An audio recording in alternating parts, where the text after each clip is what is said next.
पुरानी बात है। हरे भरे पहाड़ों और शांत नदियों से घिरा एक छोटा सा गांव था, देवपुर। इस गांव में लोग कम साधन होने पर भी खुश रहते थे। उसी गांव के किनारे एक ईमानदार किसान रहता था।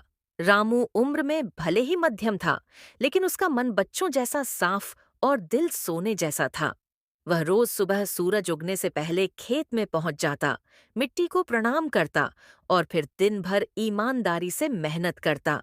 रामू का खेत बहुत बड़ा नहीं था, बस इतना कि वह अपने परिवार का पेट पाल सके। उसकी पत्नी गौरी और एक छोटा बेटा मोहन था। घर में संपन्नता भले न थी, लेकिन संतोष बहुत था। गांव वाले भी रामू की ईमानदारी के किस्से सुनकर उसे बहुत सम्मान देते थे। एक दिन रामू हमेशा की तरह हल लेकर अपने खेत की ओर गया। रात भर बारिश हुई थी, इसलिए मिट्टी नरम और सुगंधित थी। रामू जब खेत में काम कर रहा था, तभी उसके हल को कुछ कठोर चीज लगी। पहले उसने सोचा, कोई बड़ा पत्थर होगा। वह झुककर देखने लगा, लेकिन जैसे ही मिट्टी हटाई, उसकी आंखें आश्चर्य से फैल गईं। मिट्टी के नीचे एक पुराना पीतल का घड़ा था और वह पूरा सोने के सिक्कों से भरा था। रामू ने अपने जीवन में इतने सिक्के कभी नहीं देखे थे। उसका दिल तेजी से धड़कने लगा। कुछ देर तक वह घड़े को हाथ में लेकर सोचता रहा। अगर मैं यह सोना रख लूं, तो मेरे बेटे का भविष्य सुधर जाएगा। मैं बड़ा घर बना लूंगा, गाय भैंसें खरीद लूंगा।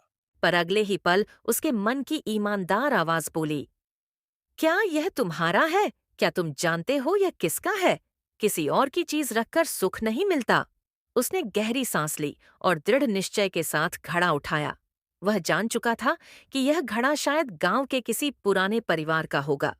जमींदार का सच। गांव में एक बूढ़े जमींदार रहते थे, ठाकुर साहब।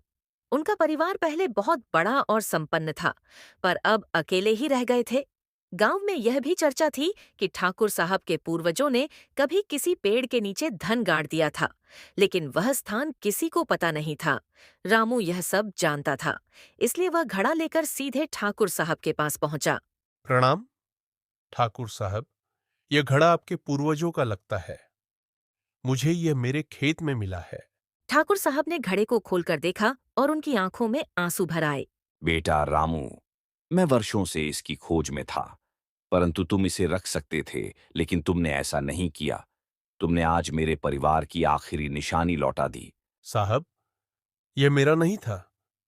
दूसरों की अमानत रखने से मन अशांत नहीं होता है। ठाकुर साहब रामू की ईमानदारी से इतने प्रभावित हुए कि उन्होंने कहा, रामू, तुम्हें इसका उचित पुरस्कार मिलना चाहिए। मैं यह घड़ा तुम्हें देना चाहता हूं, इसे अपने पास रखो। ठाकुर साहब, अगर आप मुझे इतना धन दे देंगे, तो गांव में लोग कहेंगे कि रामू लालची है।